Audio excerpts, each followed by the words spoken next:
Good evening, everyone, and welcome to everyone online. It's amazing how much enthusiasm is here tonight. It's like there's weeks and weeks of pent-up energy to actually be able to have a drink and meet people. For all those online, and particularly in Sydney and Victoria, our sympathies go out to you. For those of you I haven't met, I'm seeing lots of familiar faces, particularly all the entrepreneurs that have snuck down for their first little free beer in a while. My name's Chris Kirk. I run the Startup Hub here at Lot 14. And this afternoon, we're absolutely delighted to kick back off a series that's now its second in the works with the amazing 11.2 crew, Mark and George, who you'll hear from in a sec. This series is all about exposing the behind-the-scenes stories and hearing directly from founders, and we'll introduce Terry in a moment. We are very much in the process of kicking back off events. We've actually got an event here in the Startup Hub every day for the next 3 weeks. So I encourage you, if you've been yearning to come back out into civilization, there's some fantastic stuff coming up. Just jump on the socials to check it out. And without further ado, I will pass to the godfather himself, Mark Ogden. See what I did there? To introduce the session. Thank you, everyone. And make sure you stick around for a drink after as well. Thank you very much. The purpose really for 11.2 perspective was to start building the network of like-minded people who are interested in finding and validating interesting ideas. And I'm really pleased to introduce the guest speaker tonight, Terry Sweeney, who's probably one of the leading thought leaders in digital health globally. So I won't take you through Terry's background, but from building and successfully selling software companies in Ireland to running global businesses with IBM, and now the CEO of the Digital Health CRC, which is now down in the basement and a co-tenant of 11.2, and just a quality human being. So the opportunity for George, who's our co-founding partner of 11.2 and one of the more interesting entrepreneurial minds that I've ever had the pleasure of working with. Is that interesting, good or bad? Oh, it depends on the day. Can you define mine? And so, look, the purpose of this is just really a free-flowing conversation that then is integrated with different questions that come from the floor.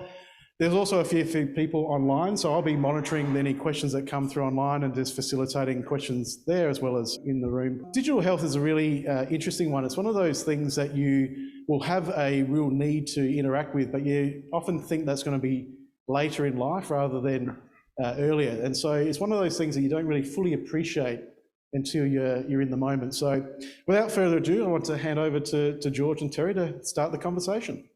Thanks, Mark. Thanks very much, Mark. And thanks everyone for coming. It's great to see so many people here and online, and it's a privilege to be able to be actually at an event in person. And I don't want to dwell too much on my story, because some of you probably would have heard it from the last one. I'd also just like to acknowledge Rory Linen from Codan, who was our first and in many ways helped us get 11.2 started. We co-designed a lot of what we are doing at 11.2 with Rory. The real short George story before we hand over to Terry is that, I did chemical engineering at the Adelaide Uni. I never worked a day as a chemical engineer. I've worked in furniture manufacturing, retailing, all sorts of things. I met a crazy Danish person in 2006 and helped him start a travel tech company that we built over until 2012 and sold to Concur, that got bought by SAP.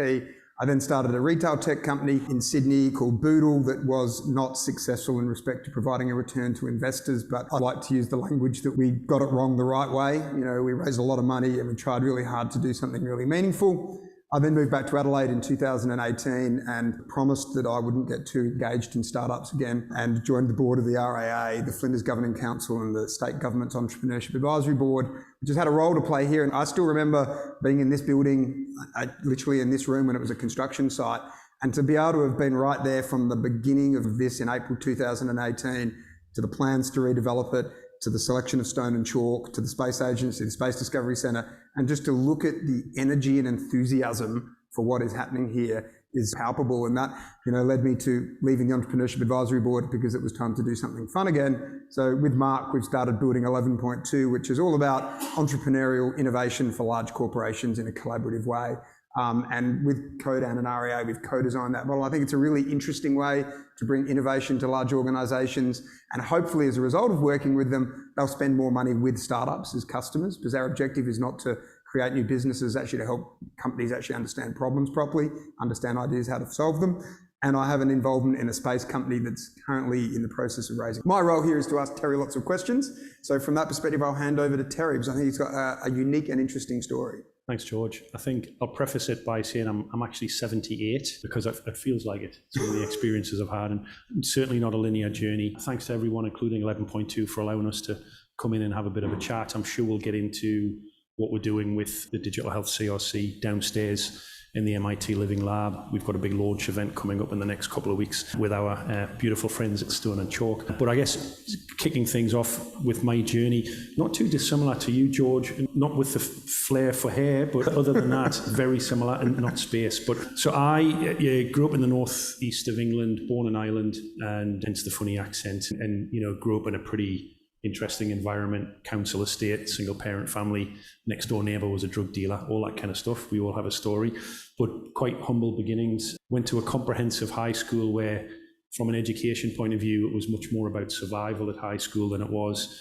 education. And I just, we didn't learn anything. So that was an interesting start to life. And I mentioned school because my first foray into being what you'd now call an entrepreneur was at the age of 15 or 16. This is the height of computer gaming, with the Commodore 64 was everyone's kind of default computer. And look, we couldn't afford to buy the games, We'd chip in together and buy one and then strip away the security software and pirate the games and sell them to our friends at school for 50 pence each or a pound. So this is like 1985, 1986, when 50 pence was a lot of money. And then we found, because we stripped away the security software from games houses like Activision and Ubisoft, who are still going strong today, that when we sold it to friends, they could then on-sell because there was no security software, so they could pirate the games. So then we developed our own security software that was better than the games houses. We stripped away theirs, copied them, and put ours on and sold them. And we got caught doing that, and we were about to be. I don't know how they could sue us because none of us had any money, but we were about to get sued by one of the big games houses, Activision, actually. And they took a look at the code and they liked it, and they made us an offer for the code. £75,000. So this is like, now just to set the context, 75, and there's three of us, so we got £25,000 each. £25,000 feeds the family for 2 years at that time. That's a good wage for 2 years. And so that's what I did. And Barry went out and bought a Porsche 954 and turned up to a really dodgy council estate high school with a Porsche. So hated him, never liked him. And that was, I think for us, that was the first, foray into being an entrepreneur, the understanding of value, understanding what people want, and understanding what's wrong with a product and how can we make it better, and learned a lot from that. So that was at 16. I then got into, I used to love football, soccer, and I played for the school B team, and I was absolutely useless. And I think I was about 14, 15, and there was one game that I was playing, and there was a mysterious guy watching, and everyone thought it was a scout, and it was a scout, but not for football. And this guy came up to me and my mum, who used to come and watch every single game that I played, and he said, "You're not very good at football, are you?" I'm like, "No." And he said, "But I noticed that when people get tired, you come into your own and you've got a good engine and you keep on going and you can just hoof the ball past someone and win them with pace rather than skill." Great attributes if you want to ride a bike and be a cyclist. And this is at a time where cycling's just not popular like it is today. It just wasn't. And most of us couldn't afford the bikes anyway. So this guy turned out to be from the National Talent ID program for British Cycling, and they were looking for kids in other sports that had the attributes to make a good cyclist. And I got brought into the British Cycling program, the National Talent ID program. They give you a bike, you're not going to say no to that. And away you go. And ended up getting second in the National Junior Under-17 Championships, and ultimately went on to represent England in 2 Commonwealth Games. So I was giving them away at my age now. That was 1990 in Auckland and 94 in Vancouver. Didn't win anything, and some people think I'm still going round and round the velodrome, but it was a great experience. And I think what that experience gave me from a business point of view was the focus and the single-mindedness with focusing on an outcome and having your eye on the prize and blocking everything else out, because cycling is that kind of sport where it's very much a team sport, but ultimately it's you on the bike, and you've got to get from A to B as best as you can. And there are some tactics involved, but ultimately, when your body wants to give up, you've got to get your brain to tell your body to shut up and just keep. Is that like when you're raising capital? Exactly, that's right, yeah. Exactly. So I think I wanted to highlight that because I learned a lot from that sporting experience in terms of the discipline of just getting from A to B and ignoring the pain and the failure and the pushbacks and all that kind of good stuff. So I think for me that translated very well into the business world. Anyway, I ended up kicking on from there and got a scholarship through cycling to Cambridge University, where I did my PhD in economics, and got my first real job in '95, and that was actually with British intelligence. So that was absolutely nothing to do with technology or entrepreneurship, and spent a bit of time as an analyst working overseas, just assimilating intelligence, actually, like an ASIO type organisation over in the UK. Did that for a few years and travelled around a little bit, saw some interesting things. And then at that stage, this was 1999, right? So Y2K, you've got all of these consultants making a fortune about something that most people thought was snake oil and it was never going to happen, you know. Technology was going to come to a stop as soon as we went to 2000 because of a calendaring issue. It's just, you know, kind of crazy. And I wanted a piece of that because I just didn't really have any skills or experience to go down a certain path, and decided I wanted to get into that kind of world. So I fabricated my resume completely, lied about all of this technology experience that I didn't have, and Accenture hired me as a management consultant. So that's what you did with Y2K. I ran a dance party that was called Y2K. Did you really? We did. We ran a rave at the Centennial Hall at the showgrounds called Y2K. Y2K. Yeah, I wasn't quite focused on entrepreneurship then. That's interesting. So look, that was, got into technology that way, and Accenture had me working on a bunch of big, largely government, health and social welfare type projects around the UK for a little while, and ended up being their managing partner for healthcare for Europe for a year or so, and did a couple of other things, but ultimately got into, we did a lot of work with Accenture around social welfare and human services as a consulting company, essentially selling slide decks, because that's what you do, right? Isn't it? As one of the big four? I don't know. And we saw an opportunity where, and this talks to the tech and the big startup that went places for us, was the simplicity of looking at all of these different organizations that we worked with, and they all say they're unique and they're all different. And Ken, you'll have this when working with healthcare providers. They're all unique, they're all different, they can't possibly do anything the same, and you can't understand us, Ken. And we're dealing with life. Yeah, that's it, yes. Yeah. But ultimately, 75% of what they did was the same, right? There was a person who had a need, who approached the government organization, and they'd capture some information, they'd be assessed, so there'd be some kind of rules engine type situation. There'd probably be a payment at the back end of it, and maybe some collaboration with other service providers to provide services to that individual or family because they've lost their job, or they've had an accident at work, or they've got child welfare issues, or they've started university, or they've left university, whatever that life event is. So we just saw the commonality across all of these big agencies, you know, your Centrelink and DHS, WorkCover type organizations. So we built a case management platform from the ground up. It was for the technical people in the crowd. It was a Java J2EE architecture, a very thin client. We used IBM DB2 as the database, WebSphere application server, and whatever internet browser you wanted across the top of that. And we based the company in Ireland. We were an Irish company, not least because you only pay 12.5% corporation tax in Ireland, but there's just a highly skilled workforce in Dublin at the time. And we managed to get, so there's an organization in Ireland called Enterprise Ireland. They're kind of the equivalent of Austrade. So they promote Irish businesses overseas. And through Enterprise Ireland, we got the Irish government to invest about 2 million euros into our company for about 5% of the business, which was a fortune to us at the time. So this is 2001, 2002. And we ended up getting 10 million euros from Goldman Sachs as some VC, and we built our version 1 of Curum software. Curum's a Irish Gaelic word. It means care and protection. We had about 30 odd staff at the time, and we flew across to England and we won a big contract with the Department for Work and Pensions there, which is the equivalent of Centrelink.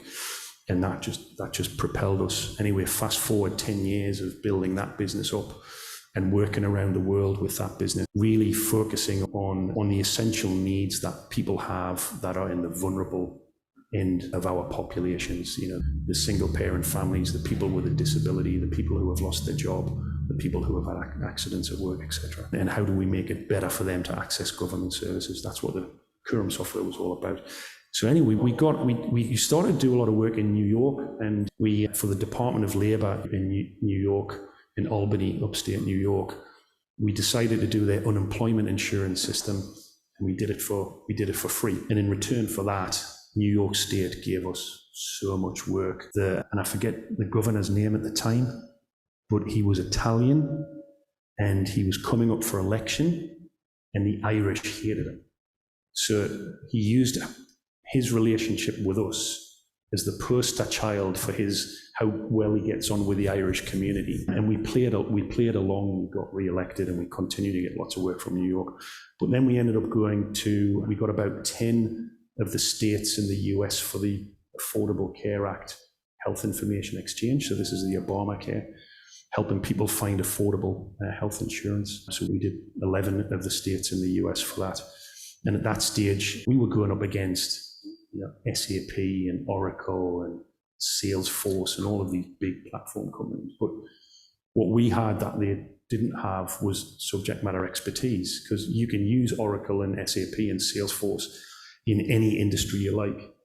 You could only use our platform for health and human services and nothing else. So one of the lessons I learned out of that was specializing and going deep on your T, breadth versus depth. We decided to go very deep, very narrow, and I think that played to our advantage. We never grew too big, because one of the challenges I think as a client doing a business with a big company, and some of us who worked for IBM will know this, that it's just hard. It's just hard to do business. So why would you?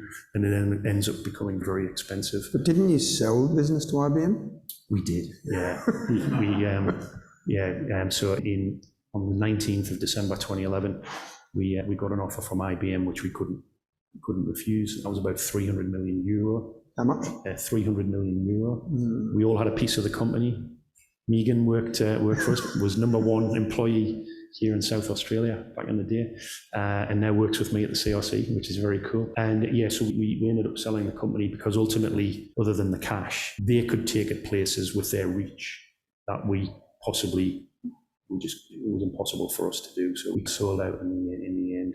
So that was going from the little kind of, pirate games company when I was 16 at school to almost applying similar principles. Let's look at what SAP and Oracle and Salesforce and others are doing, and let's strip it down and just do it a little bit. And is Curum how you ended up being here in Adelaide / Australia? Yeah. So we responded to a government tender in South Australia in 2007 for a new case management system for what was WorkCover SA and is now called Return to Work, and we won. I don't know if it's because the CIO at the time was Irish. There were 2 Irish companies in the final list, but we won it. That was with IBM as the systems integrator, and it was a $40 million project. We got a piece of that, but that was a big deal for us, and because in terms of how we dealt with our clients and our customer service and our point of difference it was personal for us. So when we hired people in our software company, we always said, you're not signing up for a job, you're signing up for a lifestyle. And it was a lifestyle coming to work for our company. And you put everything that you have into the job, but you get a lot back. You get a lot back. Did all the employees of Curum have equity ownership? We all had equity. Yep. We all got a payday, right, Megan? We all got a payday. We had to go and work for IBM. I think, for this audience, one of the interesting questions about startups is always, how do you manage the equity allocation to employees? Is it the right thing to do, the wrong thing to do? When do you do it? Yeah, it's a great question. And I think some people look at it as some founders look at it as, you're giving something away, you're giving something up. But I think we saw it as just the value that we got in doing that from the people who got those options far outweighed any loss of control, or, I'm only going to get 34 million instead of 36 million when IBM comes and pays us out. It's an interesting question. Can I ask you a question? What percentage of startup companies do you think give away or put in place an ESOP, an employee share plan? Interestingly, in South Australia, I would say much fewer. Much fewer? So you think culturally here we're less aligned to incentivising and giving ownership to our team than the eastern states? My guess with that numbers is that less than half of the teams Okay. Interesting. That's really interesting, isn't it? Yeah. Yeah, well, look, Get to the bottom of that. Sorry, could you repeat that? Oh. So the question was what sort of percentage of companies are putting in place an ESOP so all employees can have some form of ownership in the company? And my commentary was that in South Australia, we're seeing probably less than the national average. And as a best guess, I'd say that about half the teams have an ESOP that covers all of their employees at an early stage. That was definitely the biggest key to our success, I think, was having that. The people who worked for the company, we were all owners of that company, and we all had a share in the success and the failure. And I think that was absolute gold. The other thing I think that I took out of that experience is a fairly small Irish software company. We were about 550 people at that stage. Not that small. Not that small. But yeah, no, we ended up, at the point of acquisition, we were turning over about 100 mil US. Interestingly, for a software company, half of that was from services and half software and support. But we were, again, the point of difference between the big fish that we were coming up against was our personal service with the client. It was our relationships, they're friends. Peter Worthington Eyre, who's now the Chief Data Officer for SA, works for Department for Premier and Cabinet.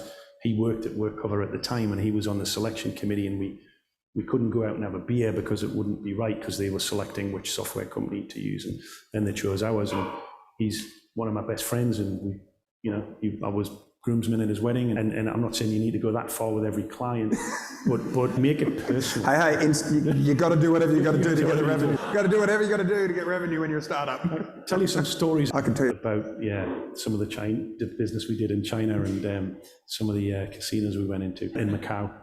That's probably not for today, but you can talk to Terry about that later. That's right. The other lesson I think was just that making it personal, and because it's personal for the clients, if they're spending a lot of money on a product or a service, it's often a personal thing for them. And I think we have to make, as vendors, we have to make it personal as well. And we've got lifelong friendships with even to this day, even though we're still going in the context of the big IBM machine, and we've probably lost some of that agility, but we've still, we got 3x repeatable business from our clients versus getting new business. We've got 3 times new business from existing customers. So you sold that in 2011? Right at the end of And how long did you work for IBM? Well, we're supposed to, too long.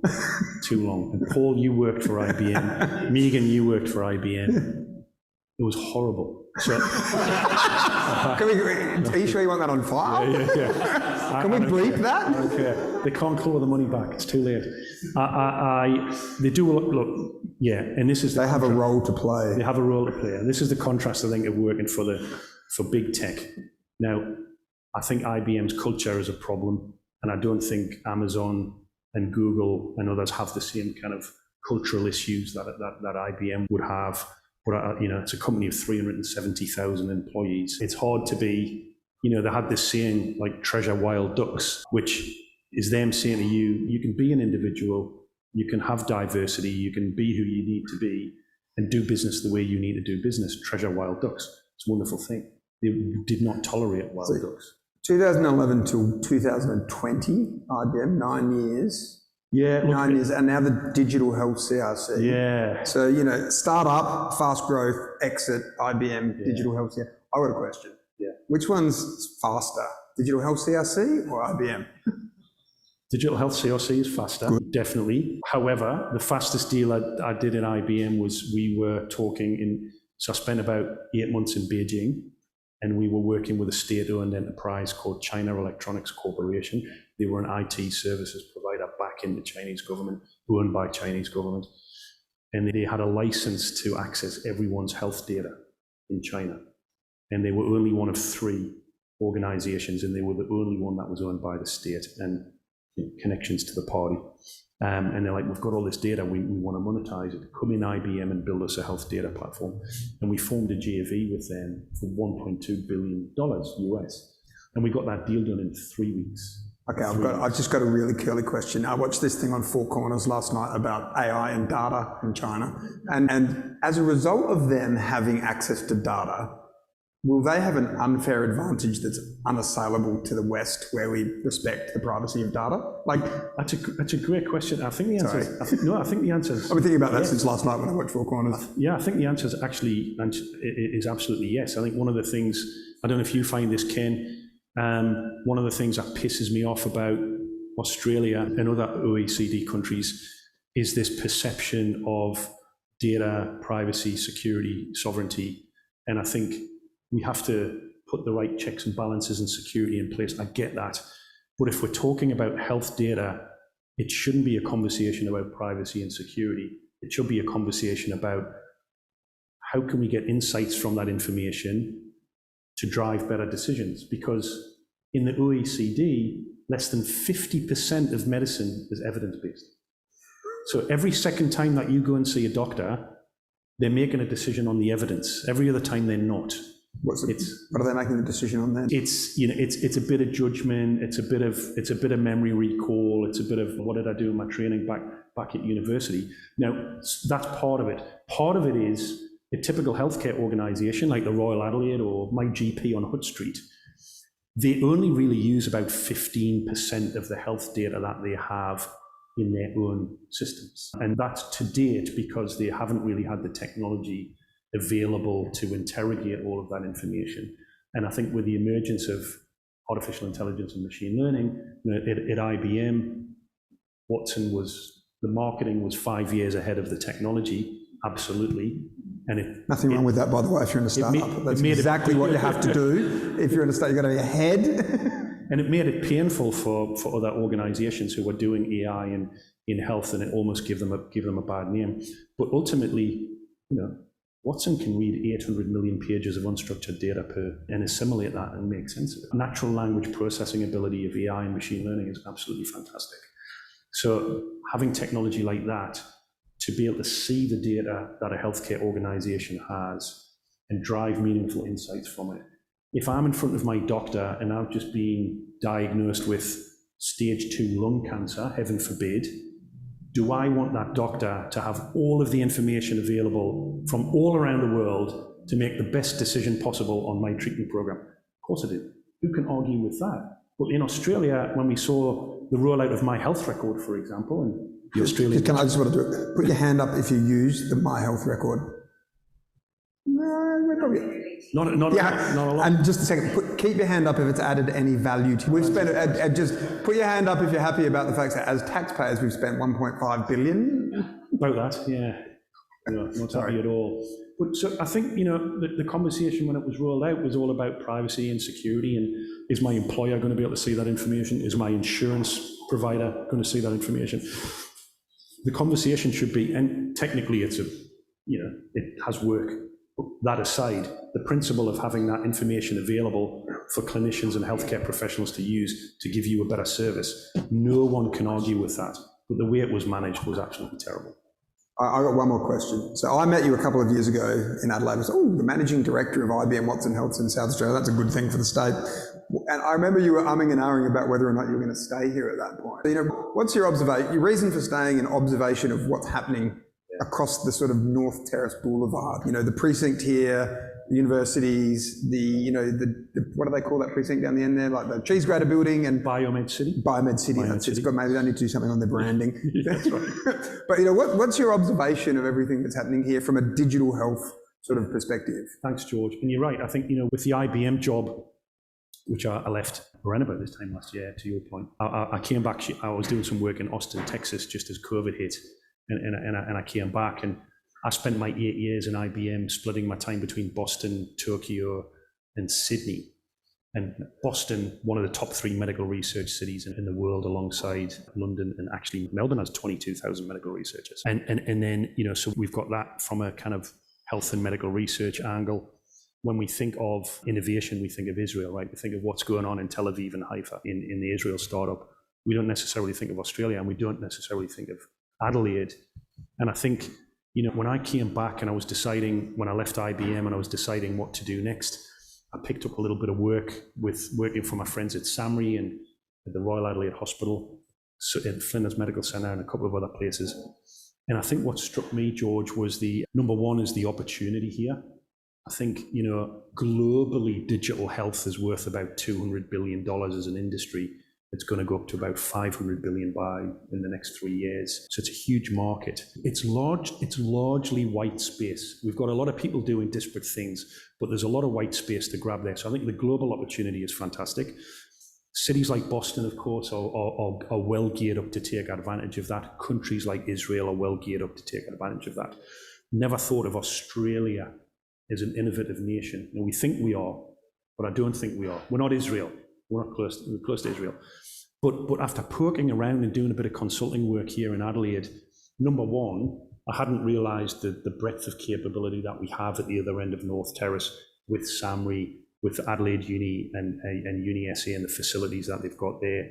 Some of the great work that's happening at the Royal Adelaide Hospital. And as a bill, like it or not, it's a $2.2 billion hospital, most expensive in the Southern Hemisphere. 5th most expensive building ever built, apparently. Yeah, it's nuts, but there's some good things happening there. And then I drifted along, probably, George, when I met you and understood what's going on here and the vision for Lot 14 and the digital economy that's being developed here. And I think we've got all of the ingredients that we need to be very successful. But I think the point of difference between us and Melbourne and Sydney, for example, is Adelaide's probably a bit more like Israel. Israel's got a chip on its shoulder with the world because, and I'm married to a Jewish Ukrainian lady. The Jewish population have been persecuted for thousands of years, and they wear that burden heavily on their shoulders. And they think everyone's out to get them. Largely they are. And they're being dumped in this country in the middle of enemies. And they don't have any natural industry, so right? It's like innovate or die. Innovate or die. Yeah. They don't have oil and gas or other kind of natural resources. There's no natural industry in Israel. So they have to look at new economies, like digital and high tech and innovation, to be able to survive and to be relevant and to drive forward as a country. And I think we've got a bit of that here. I'm saying this as a proud Adelaidean now. We do have a bit of a chip on our shoulder about Melbourne. You move into Melbourne, what do you want to go there for? It's terrible, it's overcrowded and the traffic and da-da-da. Melbourne's a bloody awesome city. But we have that little bit of I'll show Melbourne and I'll show Sydney. So you really feel that there's a bit of that here? Because that fills me with joy to feel like that there's a bit of that here. Because I think we need more of it. No, I absolutely do. I think so. We've got the ingredients, that's a given, in digital health, definitely. And I think we've got that hunger, and I think we feel like we've got a point to prove to the eastern states that we can do it here. And I think the last thing, and this isn't a political statement, I think we've got a bloody good, stable, open government that is super supportive and is open to do business and is interested in attracting Google Cloud and Amazon Web Services and NTX and the Digital Health CRC. And I think on that point, this was a construction site in 2018, and now we have a space agency, Google, Amazon, Microsoft person, Nick from Microsoft Space. We literally have the world's biggest companies on this site right now. Yeah. AIML is the 3rd best rated, machine learning institute in the world. It's actually quite incredible to think that when just 3 years ago, and I think for those of us that are around this ecosystem, it's clear. But that's not something that's well understood broadly yet. And I think, it fills me with joy to hear that from your outsider's perspective looking in, there is some of the sort of culture that's going to make that happen. Yeah, no, I couldn't agree more. And I think we're beyond just finally, Mark, we're getting beyond that. Why did you move to Adelaide? The houses are cheaper and the schools are good and there's lots of space and you've got wineries. Lots of wine. That's awesome. But I think we're having conversations beyond that now. I'm here because there are high-tech jobs here, there are digital jobs here, there's an ecosystem here. We support each other, very supportive, very collaborative, very collegiate. So we're going beyond the, well, you've got great wine. We're going to open up to questions. In terms of time, though, we're not going to be able to... Spoke a lot, didn't I? But it's been, the point of these events is to let the conversation flow. So while you think of your questions, we might have time for one or two. If we don't get to it, please do come up and see us separately, and we can always come back and provide some answers. But some context of why this is such an important conversation. My youngest was diagnosed with leukemia. And so I've been living this. And it's the difference between seeing the fantastic facilities that we have in this state versus having to make a call at 4 a.m. about what medication your son has had in the last 12 hours. So the data thing for me is such an important aspect of it. So questions? Anyone would like to have a crack? Thanks for sharing that, Mark, by the way. ESOP, so what were your 3 to 5 considerations and maybe what you did wrong that you would do differently?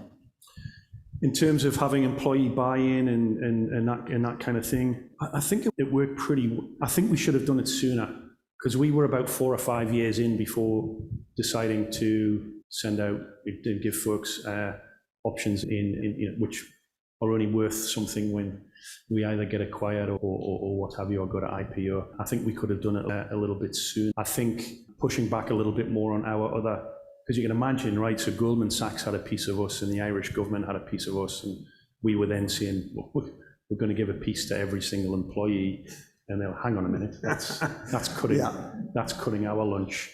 And that delayed us doing it for actually a period of time. And I think just being a bit stronger on, and doing that from day one, in fact, and getting that in place before we get any other kind of external investment in, and then it makes it a bit harder to argue against. But largely, I think it just worked very well. We decided to carve out, it ended up being 22% of the company that we allocated, which is quite generous actually, that we allocated to share options for employees. I think as a founder, like right from the beginning, you've got to ask yourself the question, like ownership matters and purpose alignment's important. And I think, what the standard model really is, you carve out a piece from the very beginning that you're going to allocate to shareholders, like to employees. And every time you raise capital, the shareholders that have joined you should be open to carving out a little bit more, because they're going to benefit from getting the right people on board. So it's like, from my perspective, it's a critical part of alignment of interest, and shareholders should be aligned to that, because you only create value for shareholders if you have an amazing group of people pursuing an idea. And amazing people generally want to have some ownership, because they're generally taking more risk than you can afford to pay for in cash. Terry, hi, thanks. Great story. Like hearing you bouncing around from different places. I'm interested in the headspace as you come to the end of as managing partner for Accenture, and then you decide you have a come to Jesus moment, and you go back to Ireland and start up a software company. I'd be interested in understanding that. And having just spent 9 years in IBM and now in CRC, are you going to get the call to the wild again? Yeah, it's interesting. Well, I'm 52 now, so probably not. Really? A wild night for me was watching the Farmer Wants a Wife reunion show last night. True story. It was either that or The Bachelor, but we'll watch The Bachelor and catch up tonight. Look, I think, I didn't found the company on day one. I ended up getting an opportunity to buy into it, and it was founded by a couple of dudes, and then I got an opportunity to buy in and set up the practice in the UK initially. The two original founders one of them used to work for Apple, and the other one was a caseworker for the social welfare agency in Ireland. And I think it was them that kind of sucked me into what ultimately was their vision on trying to make government more open and easier to access. And given my background where we relied on social welfare to put food on the table, that struck a chord with me. So I was on board with the mission, pretty much from day one. So I think that was an easy sell. And I'd tasted that Accenture lifestyle. Great company, but just wasn't my thing. And building something, I think, and this is, for me, I'm a builder, and it doesn't matter whether you're building something that's on a slide deck or you're building an actual product that's a bit more tangible. I like that idea of being on a journey where we're going to build a house and then hopefully try and get people to live in it. Yeah, the IBM thing, I had the handcuffs on for 3 years, so I couldn't go anywhere, and they were financially incentivized to stay for those 3 years. And then after that, they set up IBM Watson Health and allowed me to get involved in setting that up. So that kept me in for another 5. The CRC for me is an interesting one, and I'm sitting here with my CRC colleagues, so I've got to be careful with what I say. But this time last year, I was using the CRC as an example of why digital health is never going to be successful in Australia, because they invest in deep academic research that will not translate and will not see the light of day. I think with an entire new team in the last 6 months, we're turning it around now, and unless there's a commercial outcome, we're not even interested in looking at it from a CRC point of view. Could I do that? Look, I don't think I've got the killer idea anyway, and I don't think I've got the energy. I've got an 8-month-old and a 7-year-old. That keeps me going. So it'd be kind of cool to get involved in something that's not in digital health. That might be in something completely space or something. And I do invest. We did a seed round involved in a personal injury insurance company called Spot in the US, based in Austin, Texas. And we just raised $17.5 million of seed, and it's insurance to pay the gap that you will have. On that, if you are a startup founder, there has never, ever in the history of ever been more cash available than right now. Yeah. Like raise it now, fast, and lots. And then when you've done that, go back in about 6 weeks and raise some more. So I think I'll continue as an investor, but doing the Currum journey again. I don't think I've got it in me, to be honest. Now the food has arrived, we might call time, but look, really the opportunity now is to continue the conversation. Hopefully you stay for a bite to eat and have a drink or two. I think, reflection for me is that digital health is one of those things that you don't think about until you have to. And hopefully what you've seen tonight is just also the calibre of people that are within our community that some of you may or may not known of Terry and then Rory previously. Really interesting people doing some really interesting things. And part of the premise of this is really bringing those people together.